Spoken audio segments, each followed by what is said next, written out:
night may be long and the dark may be deep, but the answers are there to be found. Whether it's the normal, the abnormal, or the paranormal, you're in the right place. Let's go beyond reality. Welcome to the program. Great to have everybody here as we kind of kick off a week.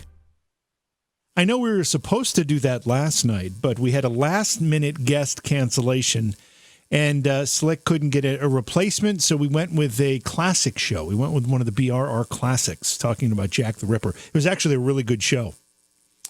It was actually a terrific show.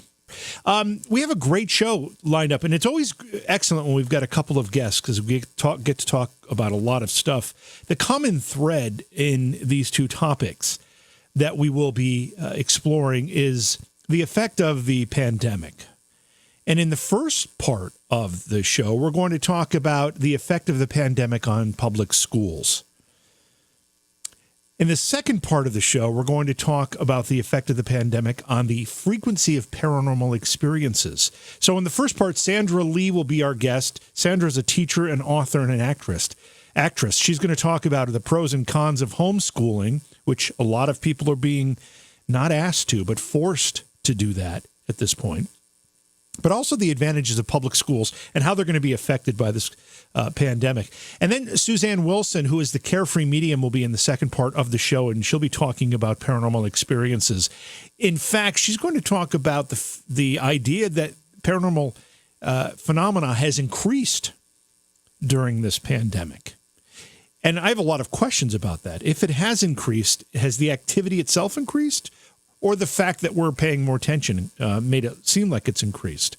Or could it be that with more people home and not going to work and all those things, the time they're spent at home allows them to experience this phenomena more often? So make sure you share the show with your friends on your social media, share the YouTube page, share the Twitch channel, share it all. Share specific episodes if you know somebody that likes a particular topic and we've covered it, share that episode with them. Again, the YouTube channel is just JV Johnson on YouTube. And also, if you go to Twitch, you can find us there at JV Johnson as well. Now, remember, the Twitch channel will be our exclusive channel for our weekend programming very, very soon. We'll only be doing Friday and Saturday nights on Twitch. YouTube will be Monday through Thursday nights. Remember that, so that when we do a Saturday night show coming up and you go to YouTube and can't find it, that's why. All right? Everybody understand now? I don't know. It's a little confusing, but the weekend shows are very much different than our weekday shows, and I'm trying to make sure that they're distinguishable and they're not on the same channel. You know, if we talk about ghosts and we've got people subscribing to the YouTube channel because they enjoy the ghost conversation, and then they tune into a Friday night Booze, Brews, and Bros, which is nothing like that, you know that might confuse people. So anyway, let's see. What else? I think that covers all of it. Again, we have two guests tonight, so we'll just get right to it. First guest will be Sandra Lee. We'll talk to her about the pros and cons of homeschooling and the advantages and challenges of public schools. And then in the second part of our show, Susanne Wilson, the Carefree Medium, will be here to talk about the increased activity in the paranormal world because of the pandemic. Please support the program. Go to patreon.com/Johaw. That's JOHAW. Tonight, as I said, we've got two guests. In the later part of our show, we're going to be talking with Susanne Wilson. She's the Carefree Medium. And we're going to be talking about paranormal experiences. And are they increasing as this pandemic wears on? She says yes, Susanne says yes, and she's going to tell us why. But in the first part of our discussion tonight, we've got author, teacher, and actress Sandra Lee. We're going to be talking about homeschooling and public schools. Things have changed a lot. Just 3, maybe 4 months ago, I don't think we would be having these conversations the way we are going to have them tonight. But things basically changed in the blink of an eye. Sandra, welcome to the program. It's great to have you here with us tonight. Thank you. Thank you so much. It's wonderful to be here.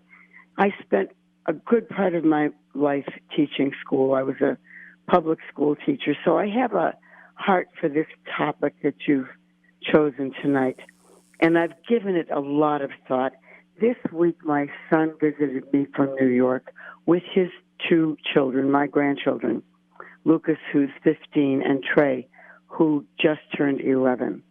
And both of them are being homeschooled, partly because they're anti-vaccine, this family, partly because they don't like the liberal agenda in New York schools, and partly because the whole country is shut down in terms of schooling. So children who are generally going to public schools are being homeschooled. And they say that after this pandemic has passed and we all get back to normal, whatever that is, nothing looks normal lately, right, that 40% of the families who were going to public schools would be more likely to select homeschooling after this lockdown ends. Well, after a week of watching my son and his wife and me, a very, very accomplished and well-trained school teacher, deal with these two boys in their homeschooling, I don't know. I don't think I could handle it. Well, I mean, it is a lot. There's so many things to consider here. But I know that the feeling that you just expressed about the reasons people may want to consider homeschooling are very real indeed. And many people feel them. But the problem in many cases is that both parents work. If you're lucky to have two parents in a household, both of them work. So who is going to stay home and lose the income to homeschool the children? But before we get into that, let's talk a little bit about the pre-pandemic world of education and the post-pandemic world of education, because, you know, I can understand a reaction. We saw governments, local, state, and federal, all react to what they were afraid would be worst-case scenarios with this pandemic. We can debate all day long whether that was appropriate or not, but that's not what we're here to do.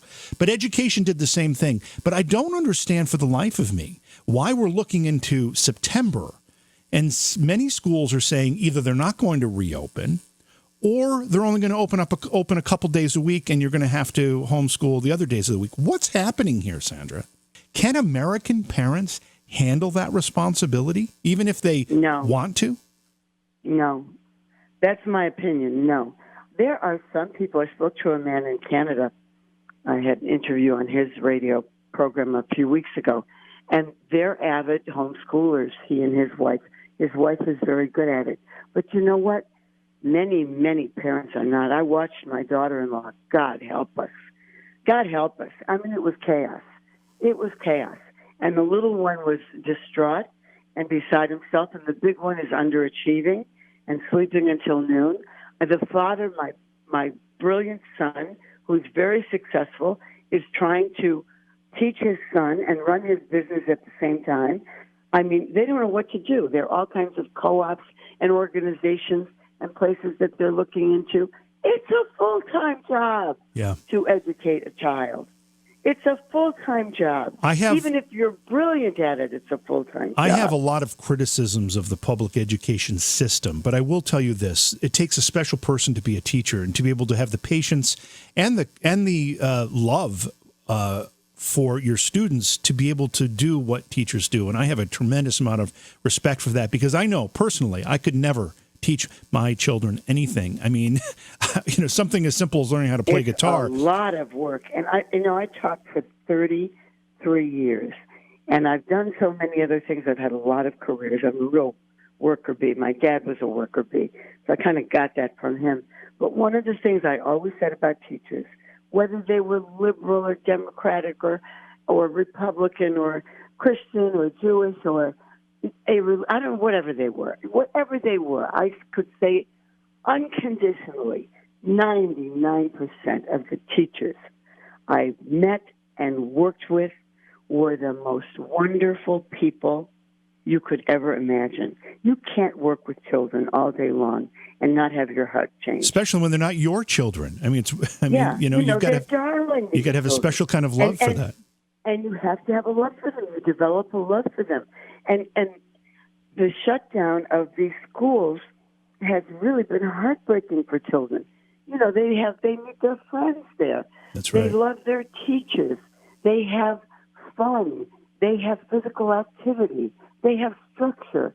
They're bored to death at home. All they do all day long is work on their little devices. That's right. Their little devices in their hands, and the parents have given up they've given up. They can't control it anymore. So what happens when we get to the fall here? What do you think? Do you think our schools are going to reopen, or is it going to be some reopen, some don't, and depends on where you live? I think it depends on where you live, but I'll tell you something. I don't believe that 40% of the families are going to make it schooling their children. I think they can. You're going to see them cave. They're going to go, listen, the public schools may not be doing a perfect job, but they're doing a job that I am not qualified to do, don't have the energy to do. They're going to cave. It's really exhausting to teach all these different courses to these children and to manage all these devices. You know, they're on the screens, trays in the library, doing math on the computer, and Lucas is in the kitchen doing social studies on the computer, and they're going nuts, the parents trying to keep up with all this stuff. And these are bright parents. These are smart people. I don't ever remember being in school and thinking, wow, I have a bad teacher. And I certainly don't ever remember my parents telling me I had a bad teacher and blaming a teacher for what my problems were, ever. Not one. They always encouraged me to behave. Yeah, not one single time. However, that seems to be. Sometimes I was bored. I'm not going to tell you there weren't moments when I was bored, or maybe there was time wasted. But you have to take the whole thing, and look at the pros and the cons. And I'm telling you, these homeschooled children, some of them do very well with it. Yeah. There is a small percentage of children whose families are ripe for that. But not many can handle it. They really can't, and I can guarantee you that 40% of them can't handle it. So we need to it's like the police. What are you going to get rid of all the police? Yeah, I know, it's craziness. We need to improve the system, of course, always. Well, improvement. But you can't eradicate. It's not nearly as bad as it's being pretended to be. But that's a different conversation for a different night, for sure. Yeah, that's a whole other show. Well, I'll talk to you about that another time. So I need you to see the parallel. What's up? Like we want to completely villainize these systems instead of improve the systems. Yeah. You can't eradicate schools. You can't eradicate the police. And the public school system is a magnificent organization. There's always room for improvement. I'd like to see I need more conservative. Yeah, well, I think that's a very important point. And more balanced. Certainly, the other voices. It's certainly there's certainly a lot of bias. But I need you to offer some advice to parents who are looking at. First of all, their kids are still home for this school year. Most of them would still be in school for a few more weeks, but they're home. They've been home since March. And they're hearing rumors that the school might not open in September. What's your advice to parents who are struggling with that concept right now? What should they be doing to either prepare to not have a school open or to help try to influence the school opening? I would, if I'm going to give you my honest advice, I would suggest that they do everything they can to influence the school's opening. Then do everything they can to improve the things in the school that bother them. There's always room for improvement. In any business, in any institution, in a church, in a school, in a government, in a police department, in a fire department, in a marriage, there's always room for improvement. So yes, of course, focus on the improvement. Get involved in the PTA. Do whatever you need to do. But by all means, lean on your school district, and everyone who has the power to open it up. Well, I also think open it up. I also think it's important to recognize. I know that there are a lot of, even presidential elections, there are a lot of people that don't vote. But when it comes to school board elections, not only do they not have a lot of people that actually show up to vote during those elections, but they tend to have a difficulty even getting candidates for that. It's a thankless job. It's a very, very difficult and thankless job. So I understand why. However, that's a really important place to start, wouldn't you say? I would say so. And a little more optimism. I don't know what's going on in this country. All of a sudden, everybody is so negative. You're negating all the progress we've made. Look at the progress we've made in racial disparity. Tremendous progress. Yeah, for sure. And then you take 100 steps forward, and then you self-destruct. Oh, my God in heaven. It's going to be all right. That's encouraging, but before we let you go, your book that's out now, Dear Donald, Letters from a Loving Deplorable. That's me. I'm loving and I'm a deplorable. Tell me what it's about quickly in about 90 seconds. In about 90 seconds, it was just my letters to Donald Trump. It's about my life and about the way I feel toward him. And it spilled out of me. I think this book wrote itself. It tends to be spiritual, which was not my intention. I don't even know how that happened. It was almost like the book wrote itself, and I just accompanied it and organized it. I had such a heart for the work that he was doing and the mission that he was on. And I take everything that happens in the daily incidents with the president and the public and the government and so on and so forth. I talk about that, and I talk about my life. So it's very, very personal, and it's also very pro-Donald Trump. And where can people find your book? Amazon, Barnes & Noble, anywhere where books are sold. And it's lots of pleasant, positive reading. It's uplifting. There isn't anything in it that's negative or nasty or anti-anybody or anything. It's hopeful. And I hope it'll be a blessing to everyone who reads it. Well, thank you so much for coming on the program. I really do appreciate your insight, Sandra. And you have a follow-up book to this one coming out. Is it going to be out before the election? Yes, absolutely. It should be out in about 6 weeks. Dear Donald, 4 more years. I am very, very positive that we're going to have at least 4 more years of Donald Trump.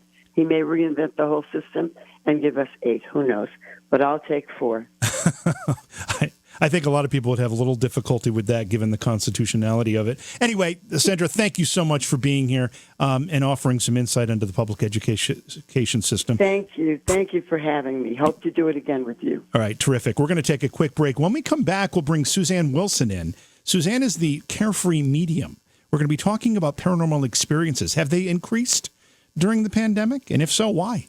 She'll tell us. It's Beyond Reality, and we'll be right back. Looking for our guest's book? Go to Amazon.com/shop/JVJ-Taps. As I said, the second part of our program is going to be dedicated to paranormal phenomenon. In fact, have we seen an increase in this phenomenon during the pandemic, the coronavirus pandemic?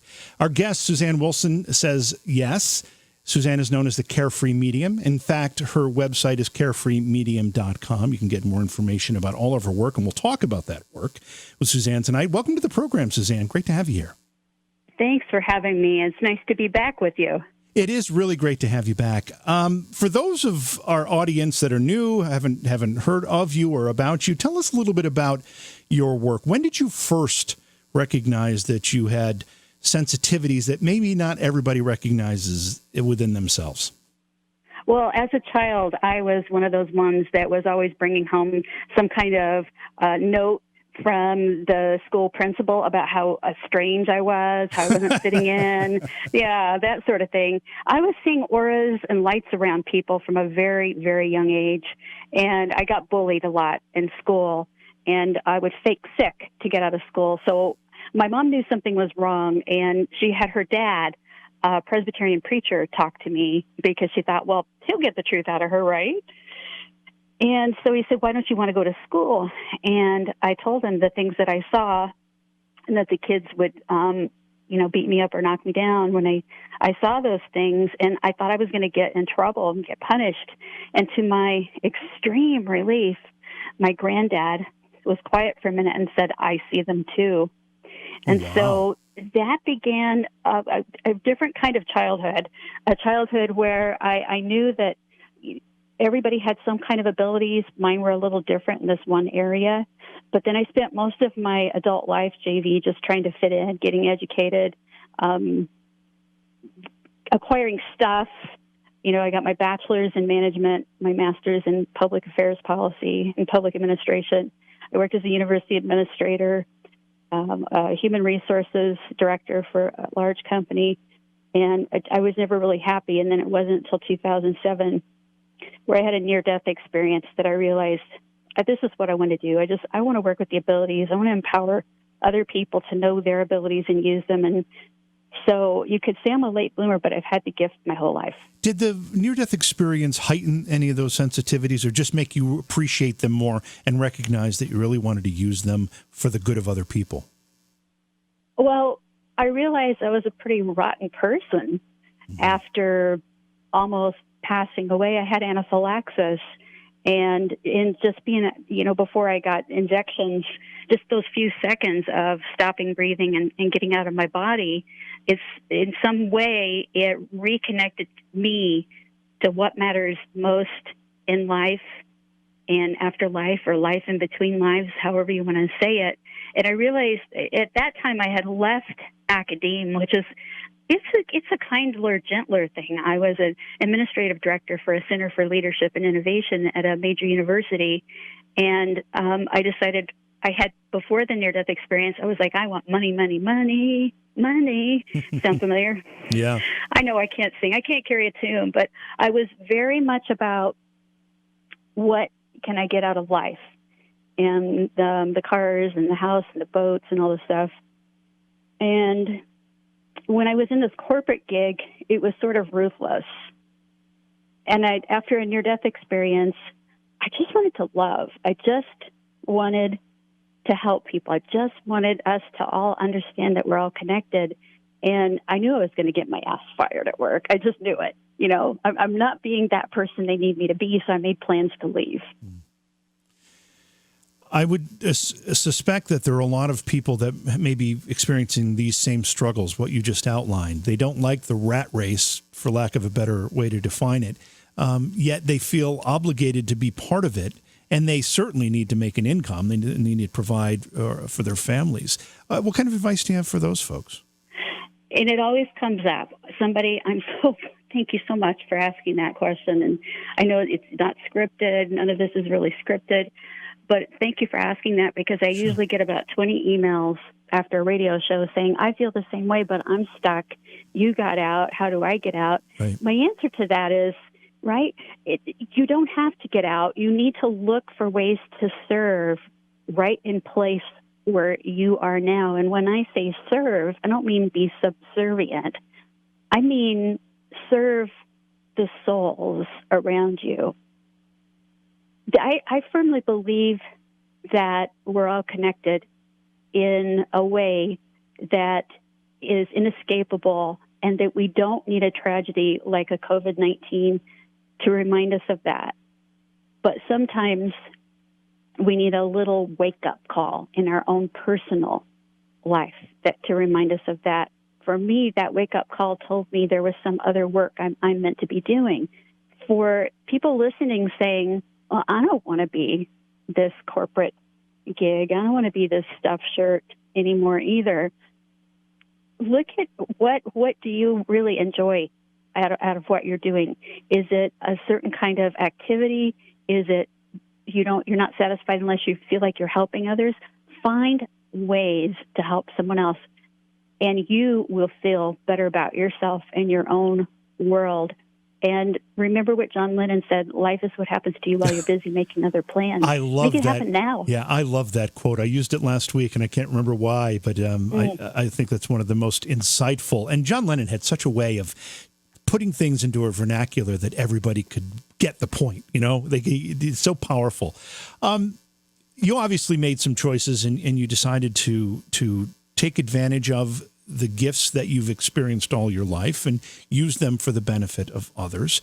Do you find that making the connection to the paranormal side, the other side of the veil, has made you appreciate life more? Absolutely. I do connect with those who are no longer in bodies. And I will say that I have been tested in double-blind, triple-blind studies by university scientists who just want to further the work and understand PSI and all of these gifts. So, I volunteer, and I put, it's like you put your money where your mouth is. You help the scientists, and you do the volunteer work, and I want to further it, but that's because I have an understanding that we need empirical data to support that this is real. And so as I look at those studies and I look at the impact that it makes on people when they realize that their loved ones are not gone forever, we're the ones who are sort of away at school, if you will, it makes you want to be a better person for them, for yourself, and JV, just for the fact that there's no getting away from yourself, right? Yeah.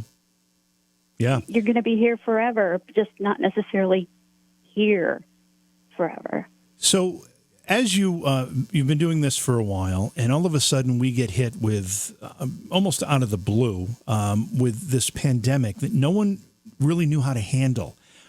Right. That creates a lot of angst. Tell me what you think is happening to the paranormal community, not the community, to paranormal activity during this pandemic, and then we'll talk about the reasons why you think that. Well, all of the data that I've been collecting, and I guess maybe I'm a little OCD on that, but remember, I'm coming from the university background. I worked on a doctorate for a while till the near-death experience, and I'll let that go. But I've been collecting data. It's all anecdotal, meaning it's all stories.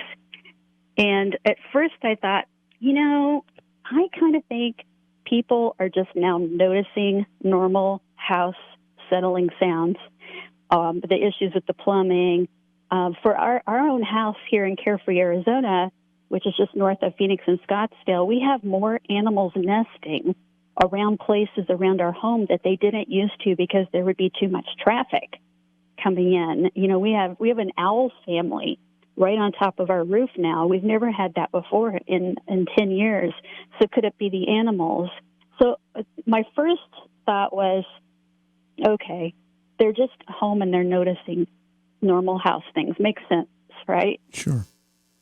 Well, I started doing internet searches because I was getting calls and emails, and mostly from friends and colleagues, not even students in my intuition development classes, but colleagues who do what I do or do something related like that. And so I started doing some internet searches from mid-April to the end of May.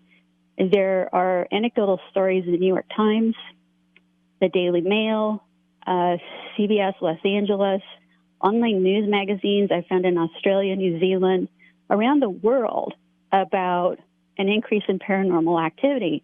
Headlines like, you'll love this, locked down with a ghost. Ooh, scary, right? So I'm still thinking, okay, maybe it's not just the house settling sounds, but maybe it's just residual energy. Those residual haunts where Sure. memory is just, this well, where memory is just replaying. And people weren't typically home during the day, and now they're seeing it. What finally got my attention was I was doing a session, and I don't do I'm not offering lots and lots of readings anymore. I'm trying to teach people how to do that for themselves and empower them so they don't have to go and get readings. So I do more teaching. But I was doing a session for a friend of a friend the other day who thought, my house is haunted or whatever. And I'm getting ready in my mind, and I hate when I do this, but, sometimes you prejudge some things, right? Yeah, can't help it sometimes. You can't help it because I'm in my head about this. It's not really increased. It's not really. In this session, I'll be darned if a couple from Spirit came through. And at first the client can't place them, but as I'm giving her more details, she says, oh, these are the people that own this house before we bought it. They passed, their kids came in, split up everything and put the house on the market, blah, blah, blah, blah, blah. And so there was some pretty good evidence. We knew who we were talking to. The man in that couple, the spirit man, said, we are sick of you people. You were here all the time because we were on lockdown. And so it sounds crazy, but it really got my attention. And so I'm now, even though we can't really go out and investigate right now, I'm of the opinion, I'm about 90% sure that the increase is real because we're around more. And if they're, and I don't mean like somebody's stuck in between worlds, like anybody's stuck here, but there are people on the other side of life who love the home that they built or love the family history or they raised their kids there. They do come back and visit. They do want to see what's going on, and we can get in their way. How do you like that? I think that's really an interesting perspective because I think many of us give that much consideration that, the other side is going about, to use a word, its business. And we don't often think about how we may interfere with what they're trying to do. So yeah, I think that's a real, very real, and also a very interesting perspective. Well, and also when you think about it, their time doesn't have the limitations that our time has. So if you have, for lack of a better term, unlimited time, unlimited space time, or no space time, you can go back and visit the places you like. I also read that, Jason Haas, TAPS has had an increase. The Atlantic Paranormal Society has had an increase in reports.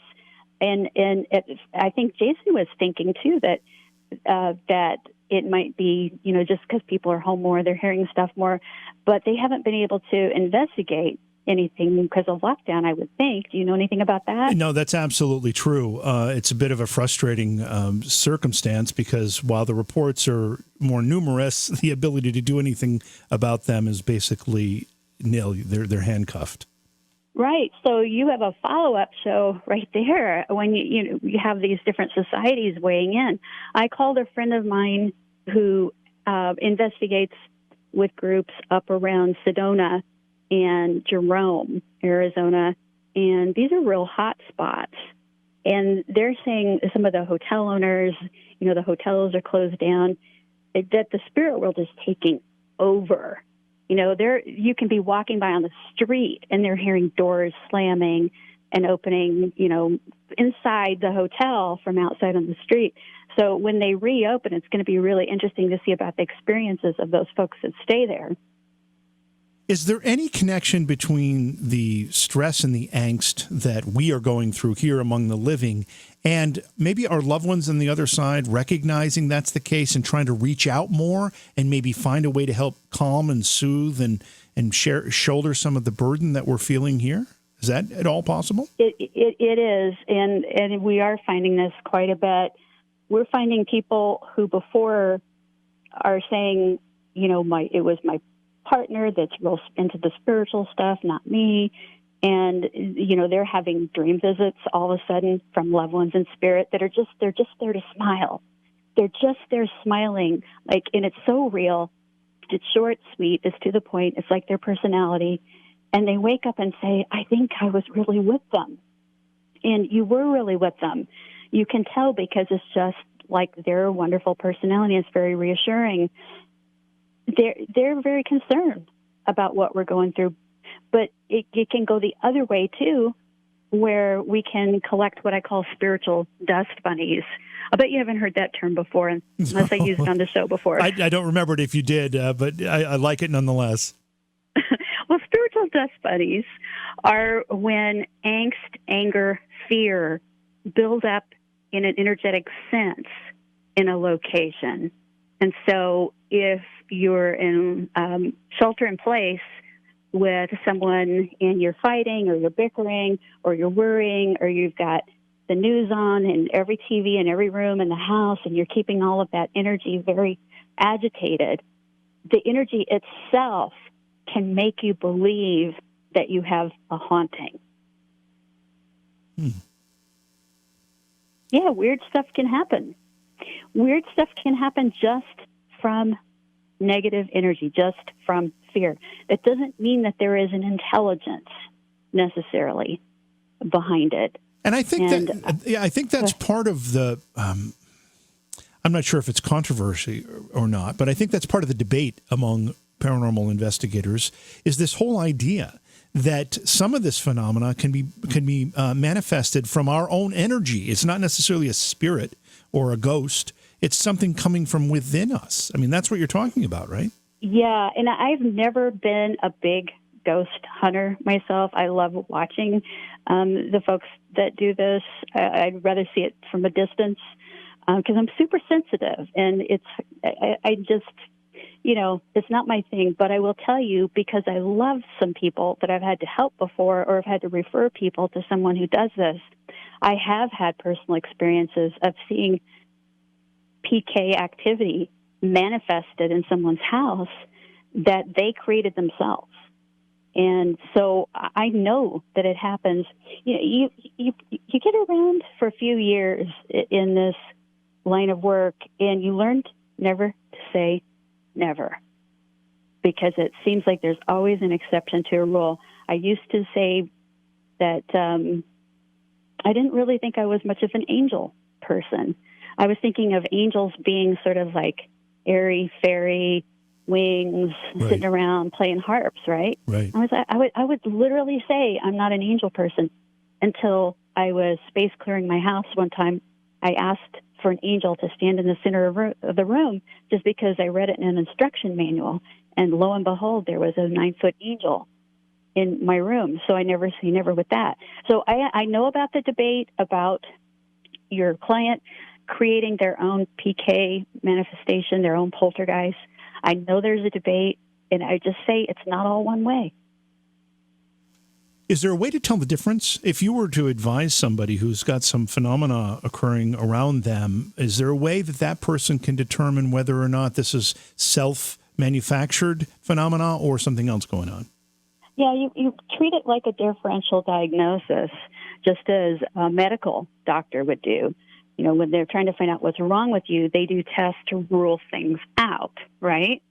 Yep. So if you have been experiencing things like sounds, feelings of being watched, anything short of, I would say, like a shadow figure or an apparition. And it's interesting now, when you watch these shows on television, people will say full-bodied apparition. Right. So it's like the vernacular is really out there now. So if you're getting everything short of apparition, but you're having anxiety type of things, or things that could be explained by anxiety, the feeling of being watched can be explained by anxiety, right? Yeah. It to me feels, do a gut check. How does this feel with you? But to me, if you're not seeing the actual figures in the house, it seems perfectly safe that you won't take them off if you do a space clearing and a cleansing. And then you look at yourself. What am I eating? What am I smoking? What am I drinking? And you have to take care of the physical body, because it's when you're doing things to excess and having anxiety that those spiritual dust bunnies can start to create all of this havoc in your house. Do a space clearing. Look it up on the internet. Find a method that resonates with you and use it.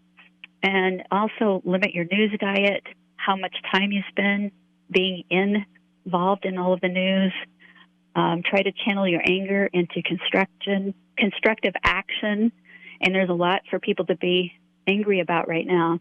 Now, if you're still having the feelings of being watched, the creepy noises and things like that, then you go up to the next level, which is assessing what's in your home in some way.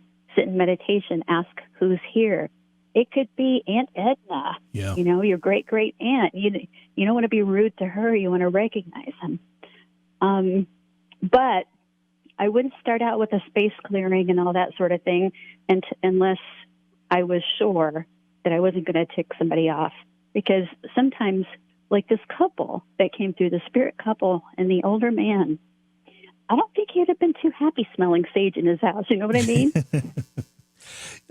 We know that there are some experiences that are positive experiences, however you might want to define a positive experience. We also know that there are some that are negative. They can be scary. They can actually be destructive.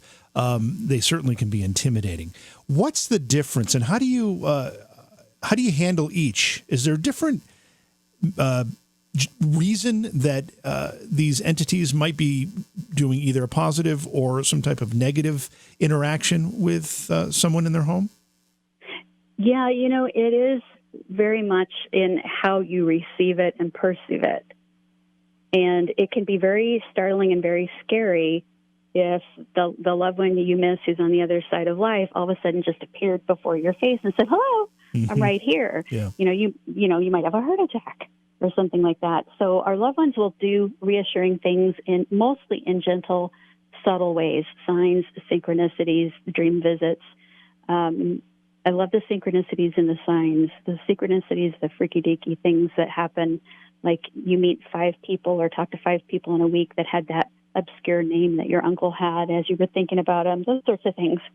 And I would say the vast majority of spirit interactions are positive, but we can perceive them as scary. I happen to believe that scary, bad, evil stuff that we hear about and see on television is a tiny little infinitesimal portion of what's really going on out there.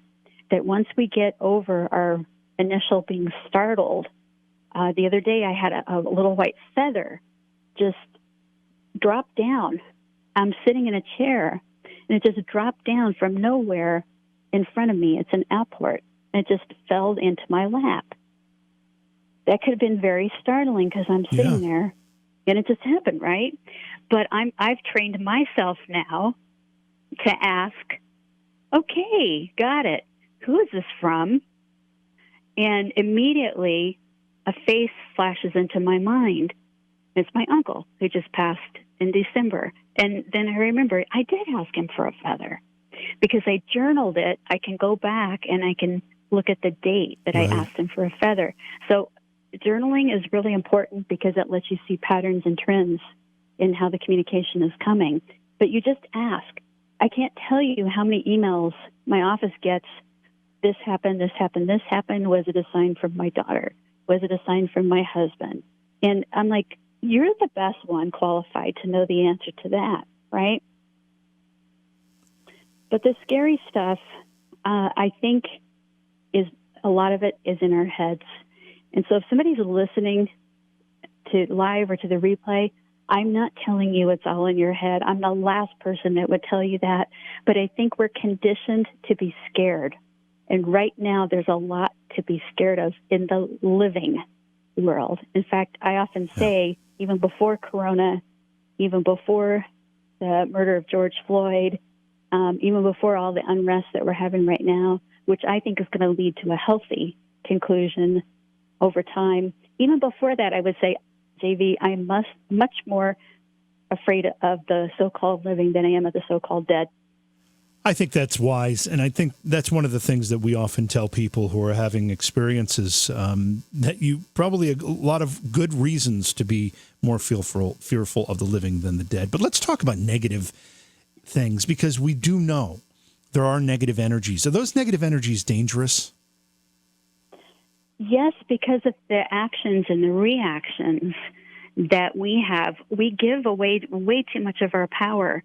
And unfortunately, I'm hearing more about the negative experiences right now than I have in the last decade, because we are giving away a lot of our power, whether you're alt-left, alt-right, somewhere in between, wherever, I don't care. It's use your own noggin. We need critical thinking and not just believe one source, everything they tell us, or, fear causes you to not only give away your power, but to give away your critical thinking. And so if there is some spiritual dust bunny energy floating around you, that stagnant energy, or, if somebody's drinking too much, doing drugs, whatever, those kinds of things leave an opening in the energy around you. Staying up all night, watching scary conspiracy theorist things, you've got to sleep, you've got to rest, right? Right. So that, I'm not saying you deserve it if you get it, but you can attract exactly what you don't want by focusing on it. When people talk about trying to cleanse their homes of this activity, first of all, what should they do, and does it actually work? It's intentional. It's an intention exercise. It works no matter what you use, so long as you are the power. If you realize that you are the power, not that you have the power, but you are the power, it doesn't matter if you have a white candle, sage, rose spray, whatever you're using, as long as you like it. It is an act of intention. It's an act of saying, I claim this space. But if you do it like, I hope this works, I don't know, but you're still expecting to be scared, you'll get that end result as well. And that's been my finding. We're talking tonight with the Carefree Medium, Susanne Wilson. Her website is carefreemedium.com. What can people find if they go to the website, Susanne? You'll find a lot of videos that you can watch for free, a lot of articles, and I have a monthly meeting called the Chat with Spirit Guides, where I do an hour of teaching on a topic and then an hour of life issue readings for folks. We're very focused on education now and empowering people to make their own direct connection with their intuition, with the source, with their beloved people and pets and spirit. And so we're focused on education. When you were doing readings and working with people prior to this pandemic, even in the days when it just seemed like to be some distant problem in China and no one was paying attention really, were you getting any messages from the other side that might indicate we had something coming? Yes, last fall. Really? Last fall, and about 3 years ago, and I told this to a handful of people. Some of us were picking up, some of us in my inner group were picking up that something big, and we thought it was a terrorism event, was going to happen in late 2019, early 2020. And we have these couple of friends, I don't want to say too much, but we have all the survivalist gear. And I didn't want anybody to know. I'm coming out with this now for the first time. I'm not a survivalist per se, but I have all this stuff because, you hear about what if our electricity is taken out? Sure, I don't think that's anything. I don't think that's anything that's really unusual in today's day and age. I mean, maybe the word survivalist gives it a weird connotation, but frankly, having stuff and being prepared in the event of a natural disaster or even a man-made disaster is probably very prudent. Well, even my spiritual team, the guide that I'm in touch with every single day, was saying, you should be ready. And we were picking up things like, we didn't know if we were right or not, but the couple of people I was talking to, we were picking up, it's like false flag. Would it be something from this country disguised as something else? And I have no idea, really, anything about where coronavirus originated. The spirit world doesn't seem to even be interested in talking about this.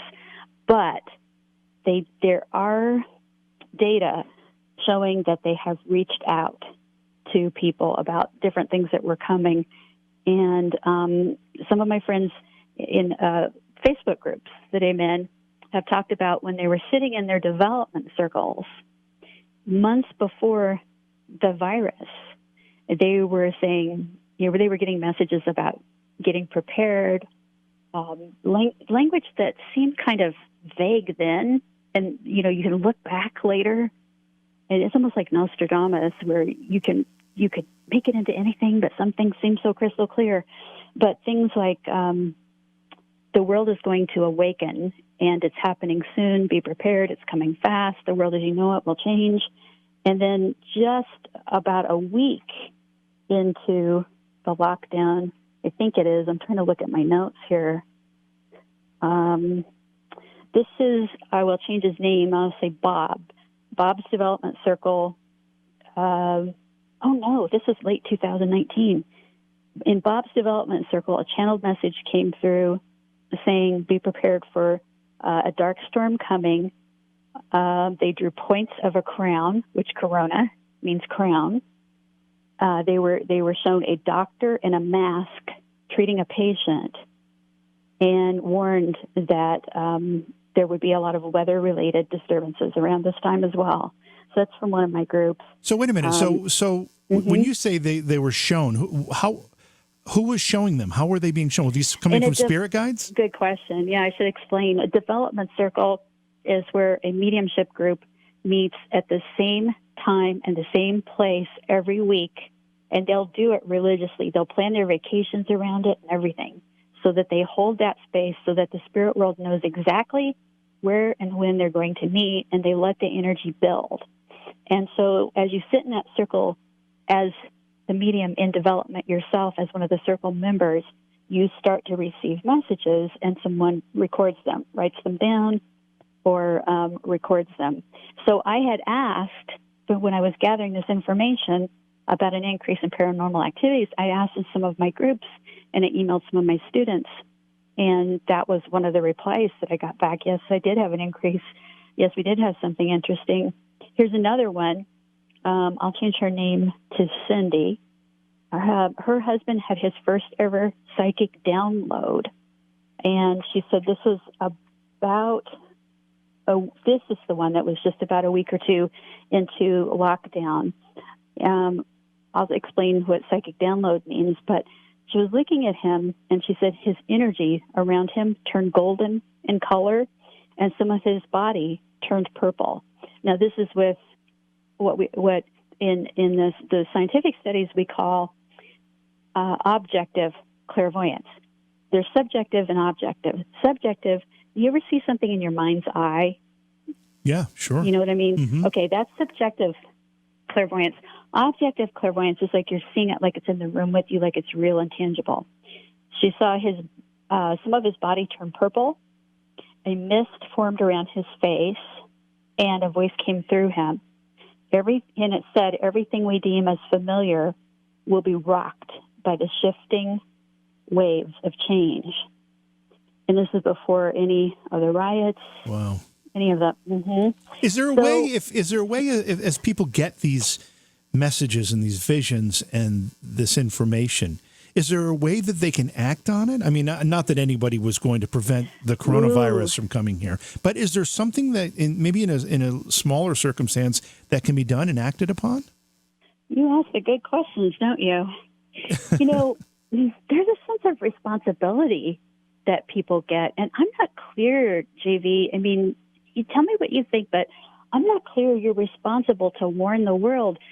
First off, would anybody, I know that's not what you're asking, but people will tell me I feel guilty because I knew something was coming, but I couldn't figure out what it was. My loved one's been sick now, or my family split apart because somebody's out of the country and they're stuck there, and I should have figured out what this was. You know, how responsible do you think we are when we get this information? First off, it's so ephemeral. It seems kind of vague. You know, how responsible do you think we are? I don't know that there's a real answer to that. I know one of the biggest examples of all of this is people that have had visions of 9/11 happening. And, you know, in some cases they would write it down. In some cases they'd even tell people. But nobody really trusted that the information they were getting was completely accurate to begin with. But secondly, they couldn't put a date on it. They couldn't put a time frame on it necessarily. Right. Even if they were certain it was 100%, you know, what could they possibly have done? There's very little. You know, I'm right there with you. And the spirit world does tell us in about 20 decades of data that's been collected through those deemed to be reliable channels or mediums. They've told us that it's we here on Earth who create these things that happen. And the current thinking among many, not everyone, but the current thinking among many is that what we in the collective consciousness, you, me, all the people around us on Earth that we love, what we're creating here happens first in the quantum field or the quantum plane, the black and the void, and it starts to get constructed there before it gets brought into this world. And it may or may not happen, but it starts there. Well, think about this: spirit people with no space-time, and they can travel in dimensions. They can see in the quantum field, and they can see, oh boy, here's what's coming next. Yeah. You know, there's going to be that, whatever. So they try to reach out and just reassure us They're here with us. We're going to make it. We're going to be okay. But maybe they don't want to interfere because, after all, in a way, it's our creation. I often think that some things are just destined. I mean, there are things that we can't necessarily understand. I'm certainly not trying to be religious here, but we don't have all the answers, and we look at things through a very narrow prism of our understanding. And there's so much more going on that it's really impossible for us to know. But I have to think that when the world is suffering, and the whole world has been suffering from this pandemic. And right now, we add on that what's going on in the United States and the strife and the unrest that we're all experiencing as well. I mean, there have been few times, with the exception of maybe war, that we've experienced this all at the same time, and it's got to have an effect, I would think. It does. It gets stamped into our psyche. It's part of the collective memory now. It's a history that we're sharing. Think about the greatest generation. Think about those who lived through, World War II, Depression. Unbelievable, the things that they went through. I mean, sorry to interrupt you, but I have to say something about this because it impresses me every day. I see, I've always been a history buff, and World War II is one of the things I studied a lot of, but you see pictures of the faces of 18 and 19-year-old boys. In some cases, they were younger than that because they lied about their ages. In landing craft ready to storm the beaches at Normandy. When my son complains to me that it's too hot in his room or too cold, I'm like, you know what they were doing in 1944 at your age? Yes. I mean, please put things in perspective. Right. Congratulations. We're old farts, JV. But it's true. It is true. When you think about, tragedy after tragedy, that generation, they bucked up and they went through it, but they have different values than generations to come would have, and we're contrasted with each other. And now our challenge is to come together and put aside differences of opinion, put aside this need to be right, and instead build together what is right. We have the opportunity for right action, for correct treatment of people. And I'm not going to say that it's love your neighbor as yourself, because I'd like to substitute a word there. Instead of love, say respect. If you can respect your neighbor as yourself, that is the great challenge before us now, and we can do it. I just have to make another comment about the greatest generation. I think one of the reasons that we can kind of offer this contrast among generations, as you just did, is that greatest generation, mothers, fathers, sisters, brothers, whatever, they lived through the Depression, they got through it, they fought a world war and won it, and then they came home and just tried to make life good for their families. In many cases, they didn't complain. They didn't look back at the war. They didn't whatever. And we in subsequent generations have been standing on their shoulders ever since. We've had it really good because of a lot of what they did.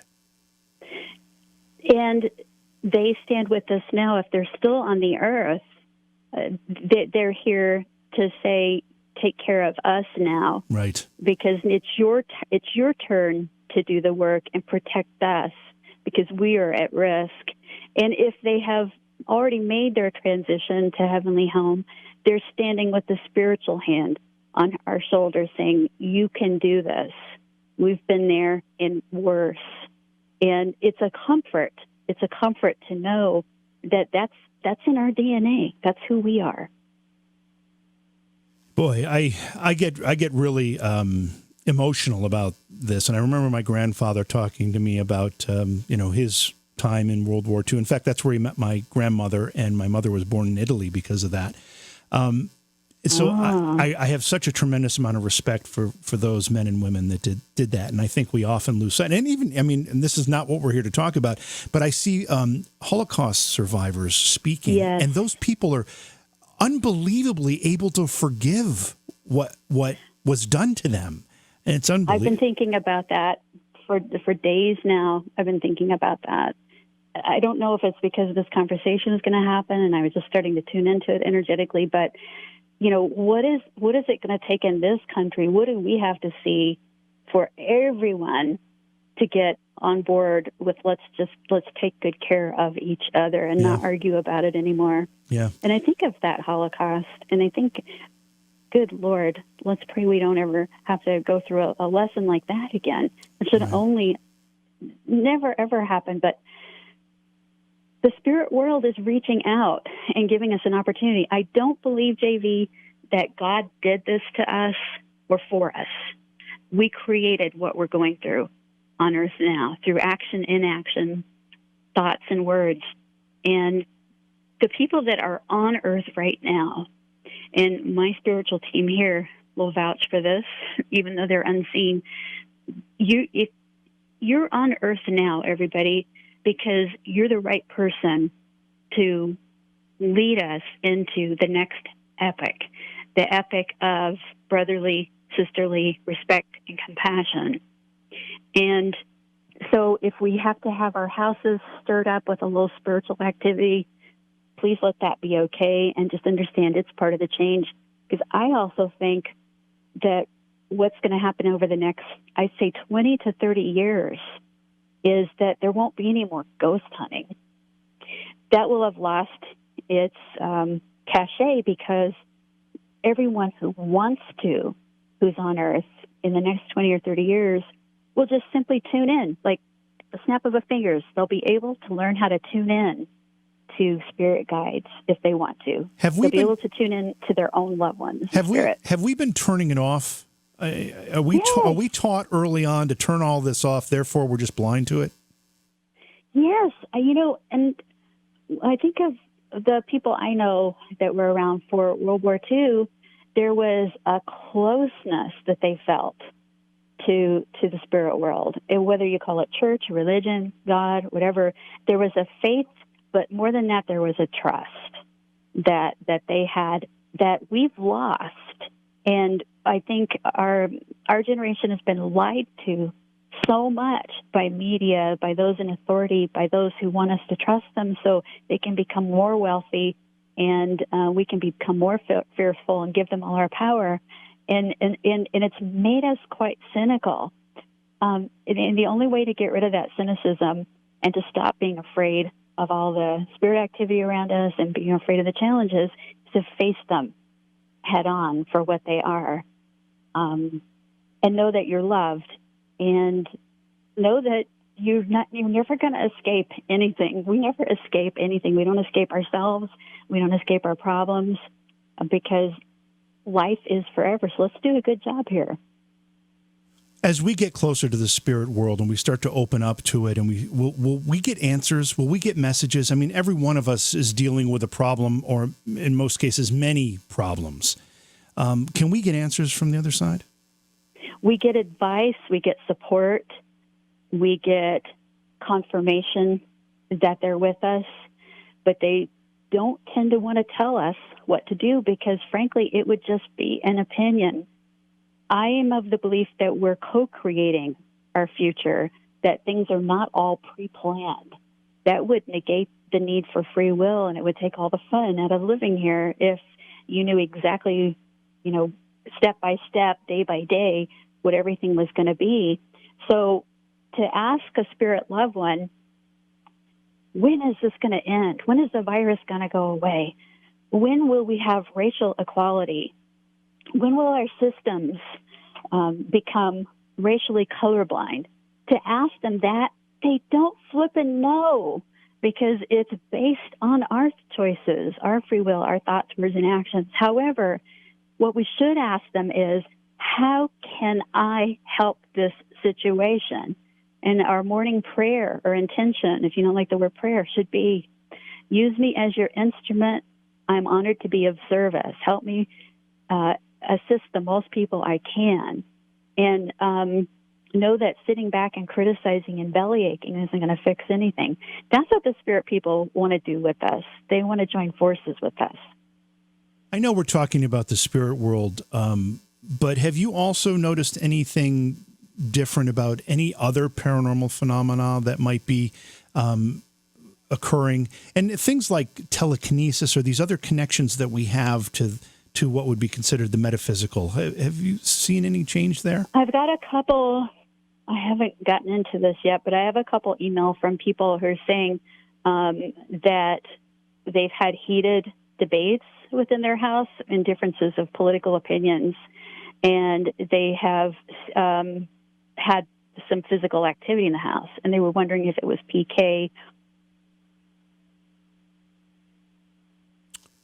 Did we just... Oh, there you are. We lost you for a second there. Oh, sorry. Oh, really? I didn't know that. Yeah, I've had a couple email from people noticing what seems like poltergeist activity in their house happening either during or directly after they had an argument over something with the differences of opinions in politics in their house.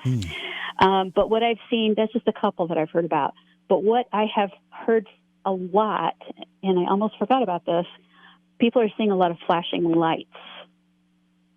Those little white lights or black lights, or sometimes even blue, that you see in your peripheral vision. Mm-hmm. I've been hearing a lot about that from my intuition development students. And I just tell them, well, just ask, who is this? And either a loved one's face will come to mind or something like that. I just saw one just now. And I think that's the spirit world pressing close to us, letting us know that they're there and they're supporting us, even though we might be screwing it all up right now. I think that's comforting, isn't it? It should be, right? It's fabulous. It's fabulous. They're letting us know that they're there. I think it's also going to send a lot of people to their ophthalmologist who are going to try to find out if they have some kind of migraine thing going on. And go ahead and rule that out, folks. But your spirit people are around you, and they make these little flashing lights because that's how we perceive them. They aren't the little flashing light. They actually, on the other side of life, we're told that they wear a body. And you'll always recognize them, and they'll always show you, them, but you can't see that, so you get the little flashing light. So that has really picked up. I have to ask you, and I'm not looking for a reading. That's not what I mean when I'm asked this question, but I'm just curious as to your thoughts about it. I do this radio show here in this studio 5 nights a week, sometimes 6 nights a week. And recently, within the last... You have a ghost? I have somebody that I keep seeing out of the right side of my corner of my eye. And sometimes it startles me, and I look, and of course, I don't see them anymore, but I do see them out of the corner of my eye. I haven't seen this in a couple of weeks, but it was getting rather frequent for a while. Well, it's funny because I thought you were going to tell me that where you're working out of, that it's known to be haunted. I thought you were going to tell me that because I've kept picking up on somebody like over your shoulder at your microphone. Mm-hmm. And I've watched you on YouTube earlier tonight. And so I know your setup. It's really cool. It's really neat. But there seems to be a male energy in a blue T-shirt and jeans that I just kept picking up. And I thought, I don't think I'm going to say anything. It doesn't seem appropriate. That just keeps coming up to your right-hand side. Do you feel them on your right a lot? It's always on my right, and in what I've seen, I always think it's a man standing there. I mean, it's always been a man.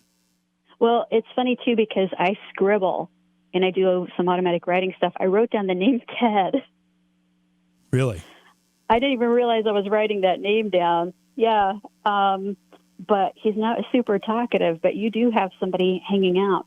Well, it explains a lot. In fact, I've had people who watch the program comment saying they thought they saw something, and my camera will try to focus on something that's not there too often. So, I'm going to take it as comforting because otherwise it'll. I think you should, and I also wrote on my guide just said, "Yeah, tell him," and he's shaking his head. Yes, this is a guide for you. This isn't a loved one. This isn't a friend you've known. This is not somebody you know in this lifetime, anyway. But this is somebody actually guiding you and taking an interest in your work. Wow. Well, I guess that is comforting then. Susanne, we're almost out of time here, but you offer services for folks, and tell me what people can avail you of and how they could do it. Well, thank you. And I could talk to you for a long time. It went really fast, but I'm currently in the Life to Afterlife documentary series, which has been a pretty good hit on Amazon. And in fact, the episodes are free right now on Amazon Prime. It's called Life to Afterlife on Amazon. And I have the monthly Chat with Spirit Guides. Every single month, we have an hour of teaching. We have an hour of life issue readings. I have classes that are running. They're all online now. You're used to seeing me at international conferences. That's not going to happen for a while. So let's meet online and get together. But it's all about education and empowerment. I don't want to make people dependent on going and getting readings. I know we still need to do that for a while, but the day is coming where you'll be able to do this yourself. And so go to carefreemedium.com and get all the resources. Well, it's been a real pleasure having you back on the show, Susanne. I love having you here, and I love your perspective on things. And just before I let you go, people who are struggling, whether it was like our other conversation, dealing with trying to figure out what's going to happen with their kids in the fall in school or their jobs. A lot of people have lost their jobs or might be losing their jobs. Their uncertainty about that, or these racial tensions that we're now dealing with. What's the best advice you can give folks dealing with any or all of those stresses?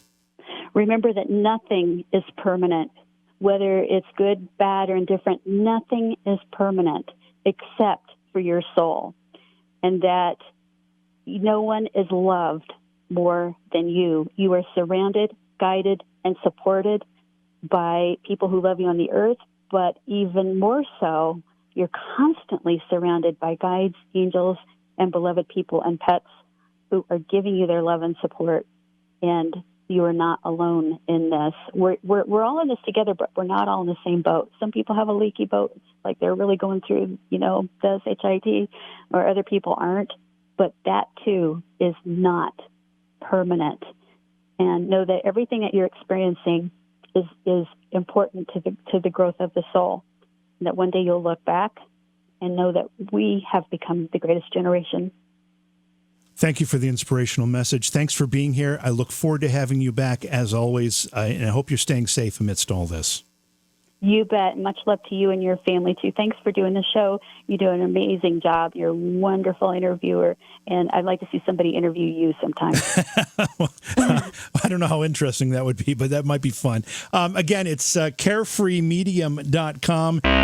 Beyond Reality Paranormal is hosted by JV Johnson and produced by Orion Palmer and Slick Eddie Edwards. Like us on Facebook and subscribe to our YouTube channel. Please consider supporting the program either through your podcast platform, click on the link in the description, or on Patreon at Joha Productions. If you'd like to be a guest on Beyond Reality Paranormal, or you have a recommendation for a guest, contact our producer, Slick Eddie Edwards. Eddie is spelled with a Y, at slickeddieedwards@gmail.com.